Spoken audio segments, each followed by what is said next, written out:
If you clicked on this video, that means you're rare.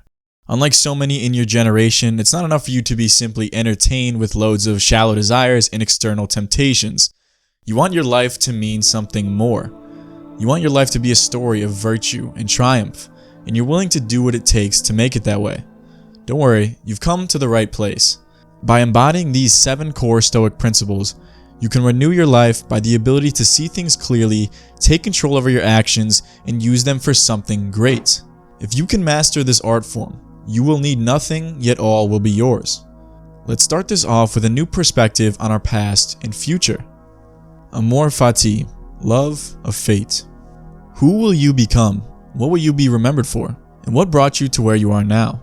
One can imagine the young Epictetus asking himself these same questions after having his leg crippled by a cruel master, and seeing the lavish lives of the rich and powerful, yet having nothing to his name which was stamped on him from birth into slavery, Epictetus meaning acquired. But instead of sulking in his condition, being spiteful or jealous as many of us would, he decided to trust in the power of amor fati, love of fate.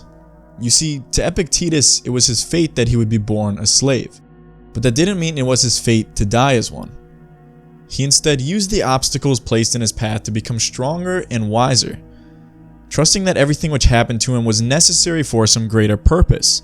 Once saying, "Don't demand that things happen as you wish, but wish that they happen as they do happen." Amor fati is a radical acceptance of our life, also championed by existentialist philosopher Friedrich Nietzsche. To see things which happen to us, even pain and suffering, as an integral part of our life, a part of our story.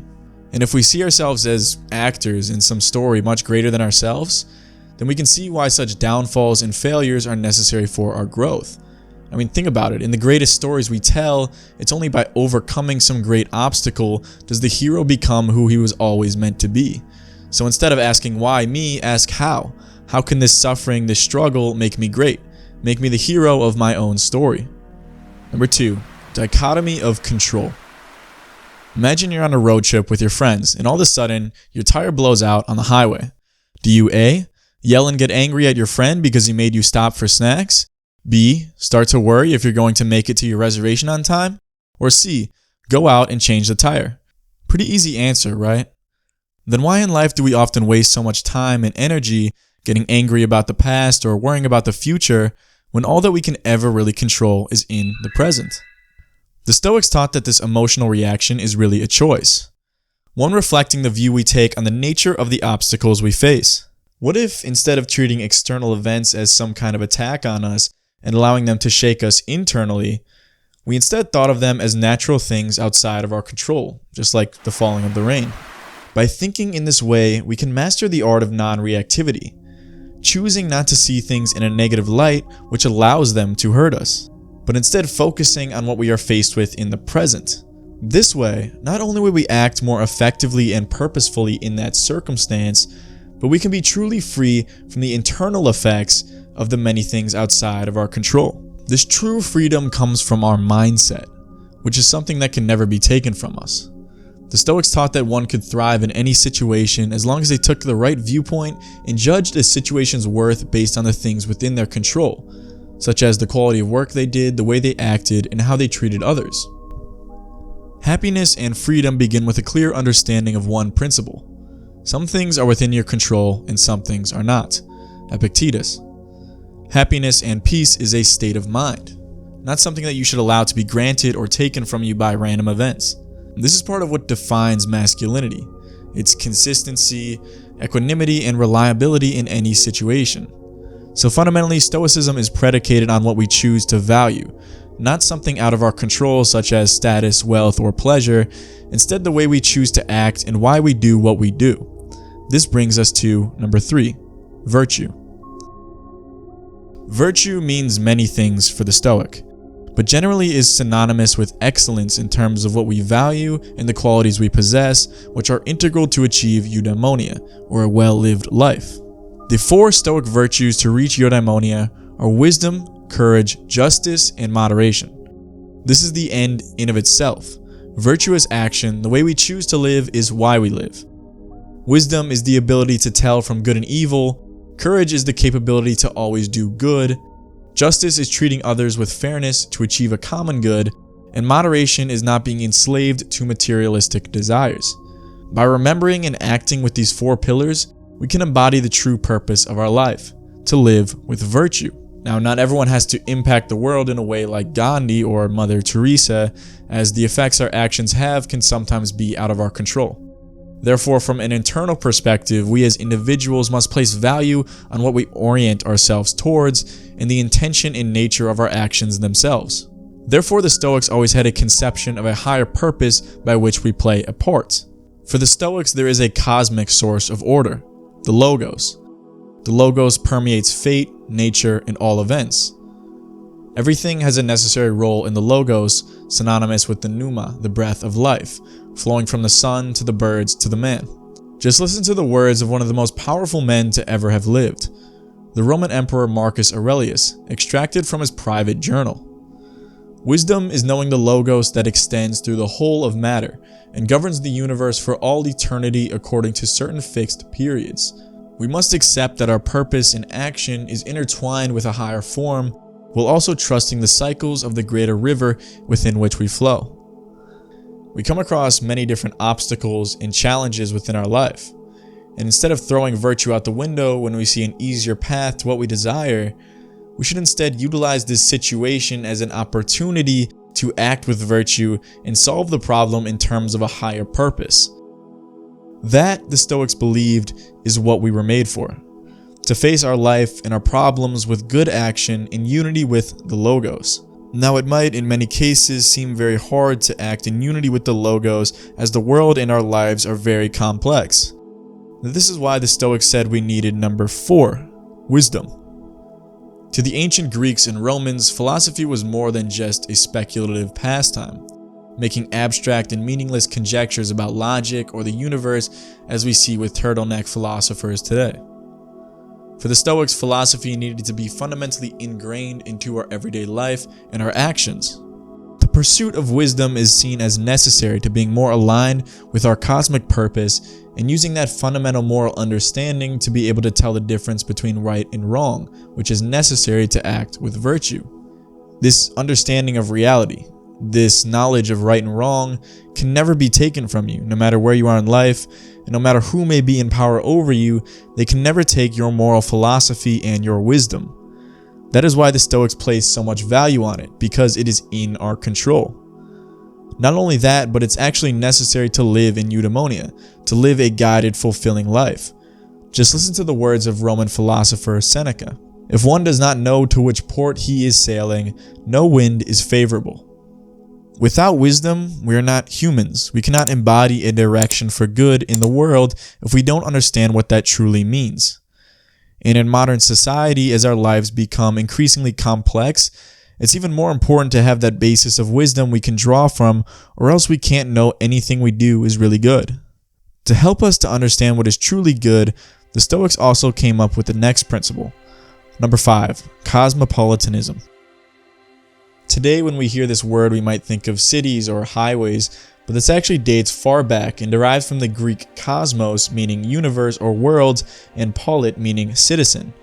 So the Stoics saw themselves fundamentally as citizens of the cosmos, and with that obviously comes certain responsibilities. This is why we need wisdom, to identify what those responsibilities are, not in order to reach a goal or desire for our selfish needs, but for the actual good of the world. Now, if you click this video in order to inadvertently get rich or powerful, then you're missing the point of Stoicism, and I don't think this philosophy will help you.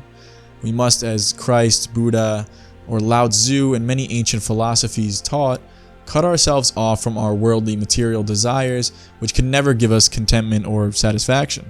Instead, we should derive happiness from our action towards helping others and towards that which is supremely important and pervades all things, whether it be the Tao, Logos, God, or the form of the good, as Plato would say.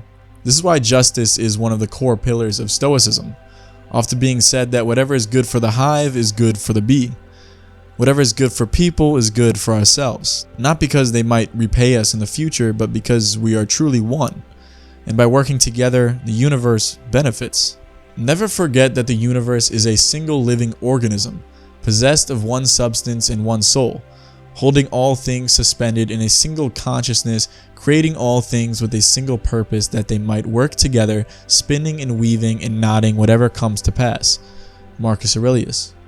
So really, being a cosmopolitan means acknowledging that we are all in this ride together, whether it be as neighbors in a city, fellows in humanity, or part of the greater universe. The sixth Stoic principle is memento mori. Remember that you will die.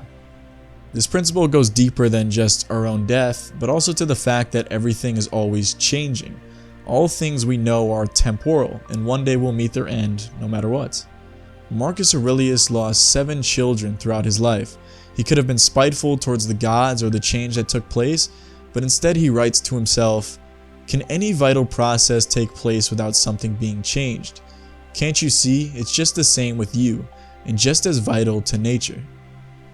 This ongoing change is fundamental and necessary for the continuation of existence itself.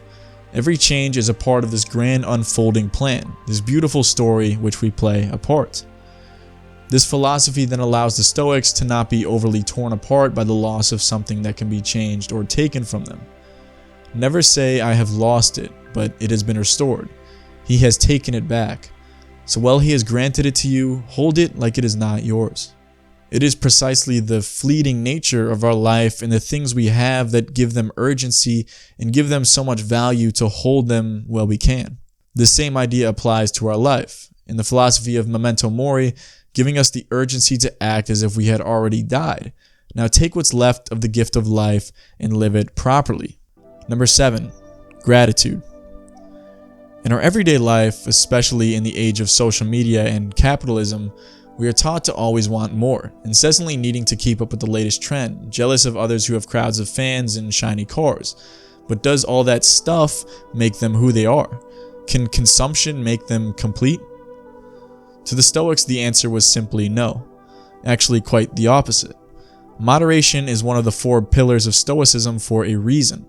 So-called pleasures, when they go beyond a certain limit, are but punishments. Seneca.